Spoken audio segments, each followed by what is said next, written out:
the lights, you'll see it changes from the bush-clad mountainside to our left to all of a sudden bare mountain faces. Every face of rock you can see around us here is an avalanche path. So during the winter and spring, lots of snow tumbles down these mountain faces. It can fill this basin with water, or with snow, excuse me. Now speaking of water, you can see a few trickles of water coming down the mountain sides. You're 3 or 4 just in front of me here. Some of them aren't even hitting the ground. And looking around to the right hand side, you can see a couple of waterfalls too. Every trickle of water you can see around us here is temporary, only flowing because we have snow melting away. So say you come here on a day like today, warm temperatures, hasn't rained for a few days, come in 2 or 3 months when there's no snow to melt away, these mountainsides are completely dry. But I tell a little bit of a lie. There is one permanent waterfall in this basin. It's the biggest one, tumbling down into the avalanche debris to the right of us. That's fed by the McPherson Glacier. So looking directly up to the right, the top of that ridgeline where it's really smooth, that's a glacier. It's called the McPherson Glacier. So frozen all year round.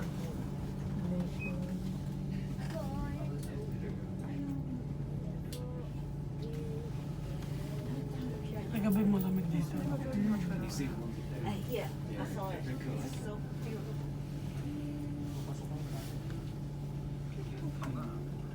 They're getting blown back up into the earth.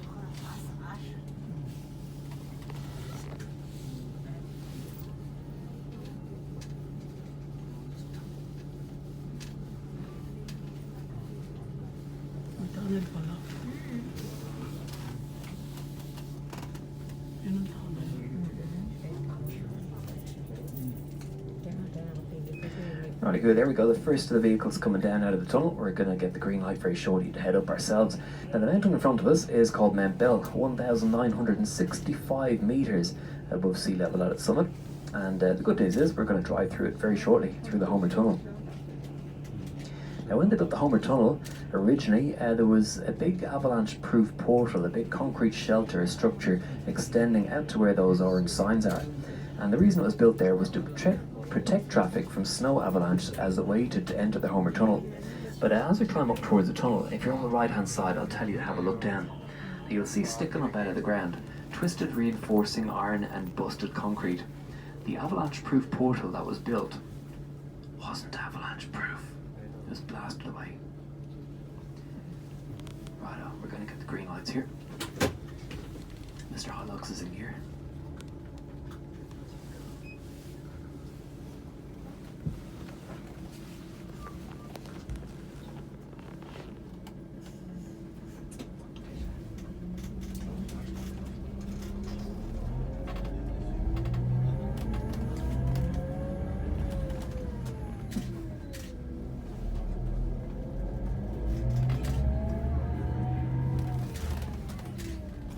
Righto, here we go, into the avalanche zone, all these bare mountain faces, and looking down on the right, shortly you'll see the remains of that supposedly avalanche-proof portal, which was not avalanche-proof. Righto, Homer Tunnel's out in front of us. Internal height in the tunnel clearance is 3.81 metres. This coach is 3.84 metres tall. So if you do a little bit of calculation, we're too tall. Now if you feel a bit crash and a bang as we enter the tunnel, that's the sound of me losing my job. Righto, here we go. Front bit's easy. Got the air conditioning and the Wi-Fi at the back. Heaven forbid we lost the Wi-Fi.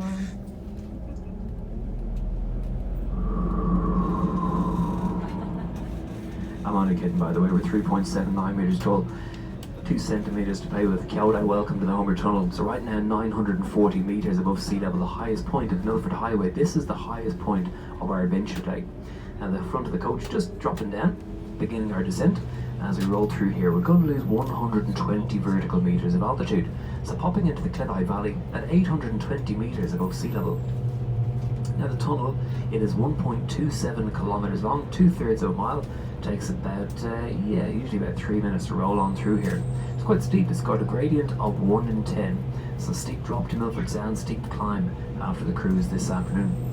So right now we're travelling beneath Mount Bell through a saddle of granite rock, which was identified by a man called William Henry Homer back in the 1880s as the narrowest piece of rock that needed piercing to give access by road from Tiana to Milford Sound. He drew up the plans and he gave them to the government, but they were forgotten about until the 1930s during the Great Depression. The available labour here to make the Milford Highway. And of course they had to build the road through to the Tiana side first, reaching there late 1930s. A team of 5 people grabbed pickaxes, shovels, hammers and chisels, put the first dents in the mountainside. Work was stopped during World War II. They returned at the end of the 1940s, finally piercing this mountain in 1952, reaching daylight at the Clebai Valley. It took them 2 more years to stabilise loose rock around us here to make it safe for vehicles to travel through. It's quite a feat of planning, design and engineering, designed before computers and lasers were used in tunnelling technology and design. They got the mathematics correct, starting at the top end, digging down, popping out at the correct point in the next valley. Where the next lights are by, have a look around us. You'll see it isn't smooth, it's shielded or concreted like modern tunnels. It's bare rock, the same as when they chipped it out by hand in the 30s, 40s and 50s. Now digging downhill, they used horses and carts to drag any rock they'd excavated, a bit of dynamite used for some stubborn sections. But digging downhill, they'd issues of groundwater. There are cracks in the rock around us, through which water flows. The water flowed through the rocks into the tunnel, flowed downhill, flooding the face of rock they were digging away at. They pumped huge amounts of water out of this tunnel as they were constructing it. Now we have a light at the end of the tunnel, so if you're scared to cat, if you're afraid of the dark, don't worry, we're about to pop out. But directly above us right now, about 950 solid vertical meters of granite rock. But at the exit of the tunnel, we have roadworks. I'm not sure how you feel about roadworks. I hate them, so I've got my eyes closed here. Hopefully I remember which way the road goes. I think I went left yesterday. But I do order you, close your eyes, don't open until I tell you. If I hear any oohs, ahs or wahs before I tell you to open your eyes, I'll know you're a cheat. You're going to have to walk from here. Very pleasant walk, it's downhill though, but you'll miss that cruise, so keep those eyes closed, don't open them just yet. Which way does the road go? It went to the right, that's the one. Right, keep those eyes closed, don't open them just yet. Keep them closed, no cheating. Keep your eyes closed.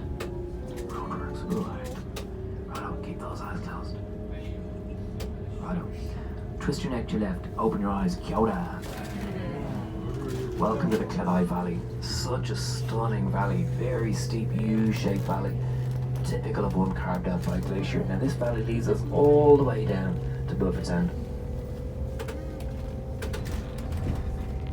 Now if you're on the right hand side, massive wave to the road crew member here on the right. Hello there, morning, afternoon, here we go. They work really hard, as you can see, sitting in their cars. Now they look after us so well on this highway, they're an amazing group.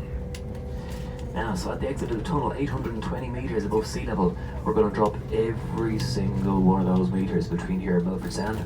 Milford Sound, flooded by the waters of the Tasman Sea, puts the fjord itself at sea level. Don't worry, the brakes are working perfectly. There we go, there's that bell up through the roof, you'll see it there as well. You see it up the left windows and then the right. We're going to do a few switchbacks. We just driven through that mountain, of course. Now, so that steep face of rock you can see is called the Postman's Descent. Now when they built the Homer Tunnel, they had a really brave postman climbing up the Tiana side of the Homer saddle, attaching the bag of post onto a rope and lowering it down this side to deliver it. According to where are you going to be? According to rumour, not too sure how true it is, if he felt lonely he'd abseil down to say hello to his friends. Now if that's the case, Postman Pat was a pretty brave man. Yeah, we see some pretty wild driving on this highway, but I'm not going to drive down this hill at 60 kilometers an hour. You don't need new underpants. I'm going to be pulling in shortly to let the other vehicles through. Patience is rewarded. Now, so looking over your right shoulders there, you can see the portal at the exit of the Homer Tunnel. You can see that what we merged out into from the Homer Tunnel is a big semicircular boulder basin, which is called a cirque. A cirque is a snow collection area for a glacier. And during the ice ages, lots of snow fell up here, and the temperature never rose high enough between the seasons and the ice ages for all of the snow to melt away. So we had year upon year, layer upon layer of snow falling down. Now the layers that fell on top, they squeezed out the air pockets in between the snowflakes in the layers beneath and formed very solid ice called a glacier. Now gravity took over, and the block of ice that formed behind us began to slide its way down through the rocks, began to carve out this valley. As it was sliding down, it left space behind for more ice to form until eventually this valley was filled up with a big river of ice, pushing from up over your left shoulder there, pushing past us and pushing down to the right, carving out this U-shaped valley. So flat, wide valley floor and steep mountains around us. typical of a valley carved out by a glacier. But as you can feel and see, the valley floor slopes down. It's sloping to the ocean, that's where we're going to. So sliding down through here, carving out this valley, making its way to the ocean, it was joined by other glaciers that were carving out other valleys. And these glaciers all collided. They formed one huge glacier which did slide its way right out off the southwest coast of the South Island into